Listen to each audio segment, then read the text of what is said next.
C'est dans Notre-Dame-de-Grâce, au campus Loyola de l'Université Concordia, qu'avait lieu la semaine dernière la première édition de la Semaine de la mode caribéenne à Montréal. Chocolat, vin et mode étaient le tiercé gagnant de ces 3 jours de célébration. Gemma Rebenberns, présidente de Plesma Montréal et organisatrice de l'événement, nous explique ce qui l'a amené à créer cette Caribbean Fashion Week. Well, we've got so much talent in the Caribbean community here as far as fashion and the models and designers. So we thought it would be a great opportunity to showcase our wonderful talent here. And we're also celebrating 36 years of the Montreal Ebony models. We are going to enjoy some wonderful fashion. Each designer, we've got 30 designers coming from international, from the Caribbean and Montreal and Toronto. High fashion at its best. Un bel événement donc, mais également une belle cause aussi, puisque les bénéfices reviendront à l'Association d'anémie falciforme du Québec, qui a bien voulu nous présenter sa trésorière. C'est une maladie génétique du sang. C'est la maladie de sang la plus répandue au monde. Ensuite de ça, c'est vraiment, ça atteint nos globules rouges. Donc, plutôt que d'avoir des globules rouges souples et de forme ronde, ils sont plutôt d'une forme de quart de lune et rigide. Donc, ce qui cause une mauvaise circulation dans nos vaisseaux sanguins. Et dû à ce fait-là, peut nous donner des grosses crises de douleur. Et de plus, veut pas, ça fait que ça affaiblit notre système immunitaire dû à ce problème-là. Une simple grippe peut facilement devenir une pneumonie, comme tout autre problème peut vraiment s'engendrer à être plus gros dû à ce fait. Notre premier but, c'est vraiment d'amener de la visibilité à la maladie. Donc de rassembler des gens qui souffrent de la maladie et leur faire comprendre qu'ils ne sont pas toutes seules. La maladie de l'anémie falciforme, une des raisons pourquoi elle est moins connue, c'est qu'elle s'attaque à une certaine population. Donc majoritairement des personnes de race noire, mais aussi des Indiens, des Latinos et tout.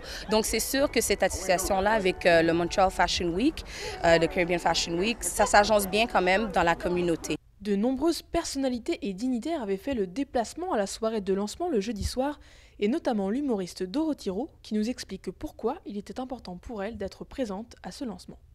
Participer à cette première édition de Caribbean Fashion Week, pour moi, c'est vraiment, il y a une valeur symbolique.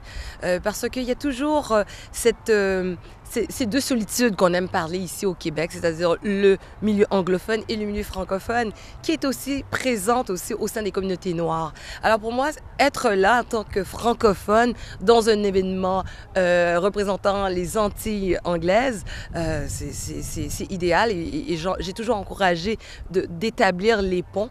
Alors c'est pour ça que je suis ici et surtout que bon, j'aurai le plaisir de co-animer le défilé demain soir avec Camille Ross, journaliste au Global Montreal. Donc, alors c'est pour ça que je suis présente et surtout, ben, regardez-moi, j'aime la mode. Et si l'ambiance de jeudi était déjà très chaleureuse et haute en couleurs, l'événement de samedi avec les défilés des plus grands créateurs des Caraïbes était également très glamour. Les caméras de Diaspora Black News ont pu se faufiler dans les coulisses pour vous montrer comment ça se passe avant le show. Salut, c'est Cara. Nous nous trouvons en ce moment sur le campus de Concordia University pour le Montreal Caribbean Fashion Week. Ici, on est en pleine effervescence. Je fais partie des modèles, j'ai la chance de faire partie des modèles pour le Caribbean Fashion Week, donc je suis très excitée et j'ai hâte de vous montrer comment ça se passe dans la loge. Alors, suivez-moi. Donc, c'est ici qu'on se prépare. On a environ une quinzaine de designers pour l'événement aujourd'hui. Il y a des magnifiques créations qui vont être portées et j'ai vraiment hâte de voir qu'est-ce que moi je vais porter. So far it's been interesting. It's cool to network with a lot of different designers from different places and show my work in a different city because I'm not from here.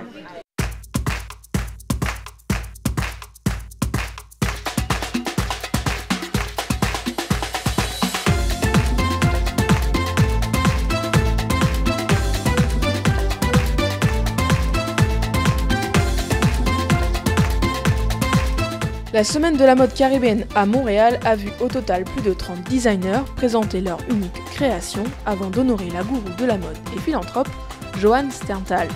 La soirée s'est ensuite achevée avec un excellent after-party mené par Freddie James. Avec la réussite de cette première édition, pas de doute que la mode caribéenne devrait de nouveau être de retour dès l'année prochaine à Montréal.